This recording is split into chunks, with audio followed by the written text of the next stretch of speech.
Alright guys, TacticalRab again today. Hope you're all doing well and enjoying your day. So far the decision has officially been made. Asim is no longer on the Vegas Legion starting roster going forward into the final week of qualifiers before Major 3 in Toronto. Asim gives his thoughts on the situation, basically implying he will not be going anywhere and intends to continue this legacy in Call of Duty. Will he get a return to the CDL at some point? Very much enjoyed your thoughts in the comments below. Hit the like button if you enjoy. Subscribe if you're new as always, I greatly appreciate it. Happy birthday to Clay for yesterday, who officially turned 32. So we talked about Clay when he was 30, but yeah, young man Clay is still going strong. 3-time world champion, 2015 Champs MVP, of course, on that Denial roster. Here he is on that team way back in Advanced Warfare. X Games gold medalist, of course, and OpTic Gaming. Well, what a time that was. And yeah, the oldest player in the CDL by quite some way. So Clay was obviously talking about it. Feel like he's been in the best physical shape that he's been in over a decade, working on his mental daily as well. And I don't think Clay is playing, you know, worse COD than he has been for some time. I think that online,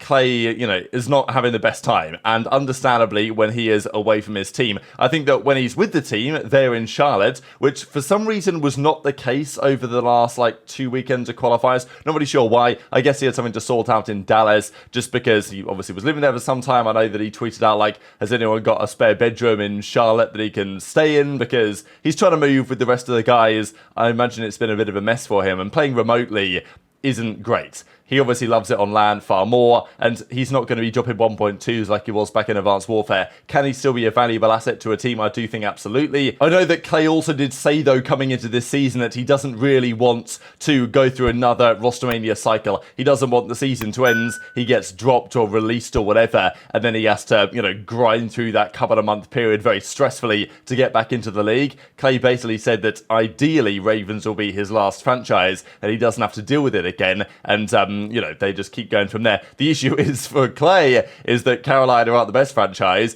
and given the nature of the CDL, there's a possibility that, let's say next season, many organizations are interested in getting into the CDL. We can certainly see like teams like Gorillas, teams like Vegas, teams like Ravens basically sell their spot, or at least transfer it to another ownership group. I wouldn't be surprised, right? That's why I don't think expansion is that likely this season, because my feeling is there are organizations that want to come into the CDL, but they won't come in on top of the teams we currently have. They will effectively buy them out or replace them, because some of these teams want to leave, which is understandable, and it's not like they've done the greatest job. So we'll see what that means for Clay. Obviously hoping he can stay around the league as long as he's capable of doing so, which I think that he still is.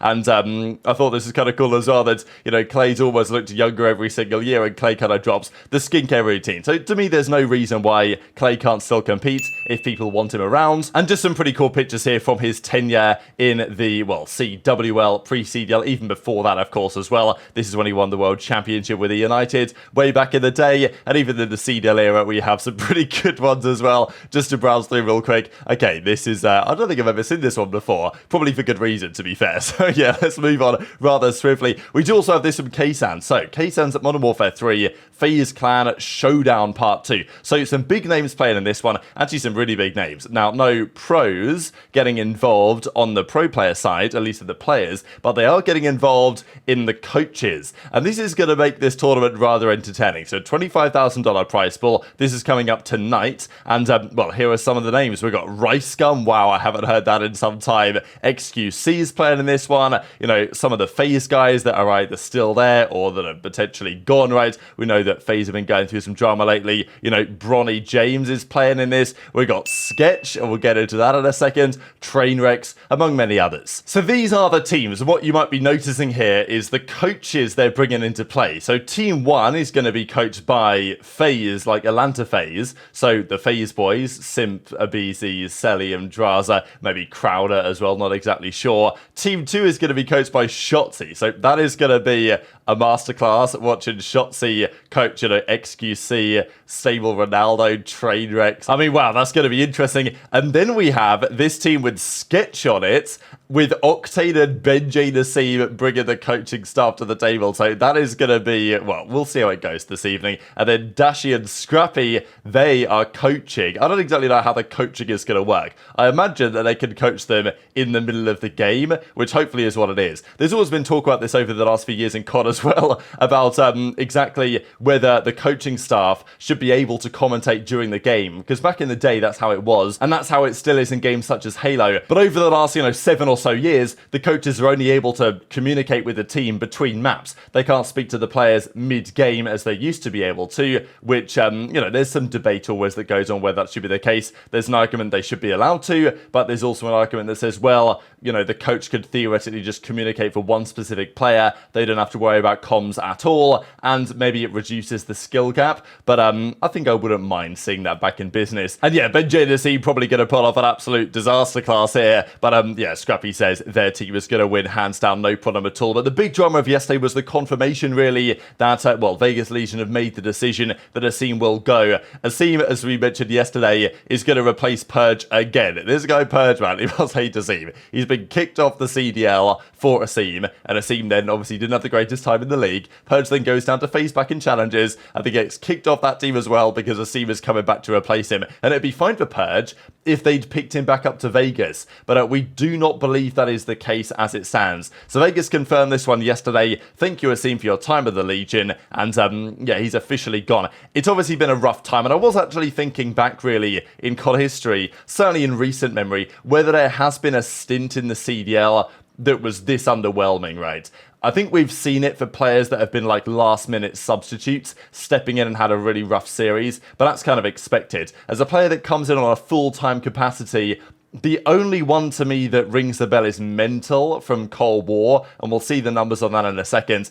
It is ugly though. Like, Asim did drop a legendary 0.69 KD in his stint on the roster, a Slayer rating of 60, and I guess we can just quickly look through the respective game modes. A 0.71 in the hardpoint, a 0.55 in the search and destroy, if that's kind of fully on screen, and then a 0.72 in the control. So it's tough to get much worse than this, and actually these numbers are significantly lower than even what MettalZ delivered back in the day. If you guys remember this, MettalZ, Gears of War Legends, arguably the greatest Gears of War esports player ever, I'm pretty sure, but as that esport was kind of dying out somewhat, they moved over, MettalZ decided to take the switch to COD in the same way that other Halo pros had done in the past, and MettalZ just wasn't that good at COD. He played on their Los Angeles Guerrillas Academy team with like Nero and other guys like that eventually have proven to be very solid players. For some reason though, Guerrillas thought, wow, MettalZ, he's kind of getting slammed on this Challengers Academy team compared to our other players, but well, he is, Billy MettalZ, he's a damn good player, did well in other esports, prolific Gears of War career, so we'll bring him in. Now, that turned out to be a bad idea. They should have just brought Nero in, which eventually,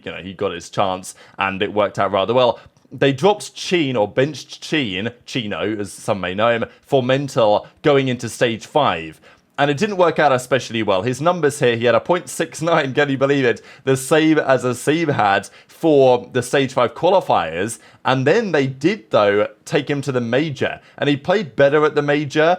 Well, he played one series because they were eliminated. And this was his lineman card that I found up from the time. So here he is, MettalZ, when he was in the league, had a 54 rated lineman card, an 0-6 record, and these were his numbers. So obviously it wasn't great, and I think this has kind of been considered, at least in terms of a full-time intended replacement, probably the worst stint, because they played this stint, they didn't make it to champs, then that was it, I'm pretty sure, for the season, and then MettalZ never played COD again. But the Asim stint has literally been worse. Now, they did play OpTic, they played FaZe, they played Toronto or New York or whatever it was. They played 3 good teams, yeah, I think it was New York, and Surge were the 4 teams that they played with the team on the roster. They are good teams, obviously, some of the best. But still, you've got to do something, you know what I mean? Like, this is meant to be a competitive league where you're trying to win. I don't really like this idea that, well, they played the good teams, so it kind of doesn't matter. It's like, well, what are the intentions of these teams? Like, do they want to be good, or do they want to just effectively hang out here? And Asim's card, of course, the 48, we saw those numbers a second ago, and yeah, it's not going to get any better. So obviously a rough situation for Asim. I thought it was interesting, though, to hear Theory's perspective on it, because, of course, the coach of the roster, he says, unfortunate how things ended up with Asim. He's a great person, truly tried to be a good teammate and perform better, but something just didn't mesh. Hope he bounces back and proves everybody wrong. He knows his potential is far greater than what was shown in this stint. Which, yeah, some nice words I thought here from Theory. I don't know what this something is that didn't mesh. I think, as I said before, the mistake probably that they made was not making the change when they could have done. I think they would have been justified getting rid of Purge after stage 1, after Boston. They could have done that. They didn't. They kept him through stage 2 and he improved. He changed roles. Geo came in. Their team seemed to turn it around. Then they played Major 2, they came top 8, they probably should have done better. Then they could have made the change then. They didn't. They waited another weekend of online qualifiers, which meant that they had no real time to see if Asim was going to be the right fit. So I do think that the team itself has made a bad decision, and it's not made Asim look good, but at the same time, Asim just should have performed better, right, at this level. You've got to come in and deliver something. I think Asim was very graceful, actually, in his tweet here that he says, "I'm very grateful for the opportunity. Got nothing but good things to say about that camp. Unfortunately, sometimes the team doesn't click, and it is what it is. Genuinely wish them the best of luck, and I honestly think it's for the better for both parties." Which, interesting statement, really, because saying that, yeah, basically, they're going to get better without me because it wasn't working, and I'm going to look better and be able to do better things in the future as a result of this. I think this is also one of the reasons, like a statement like this from Asim, why he gets other opportunities.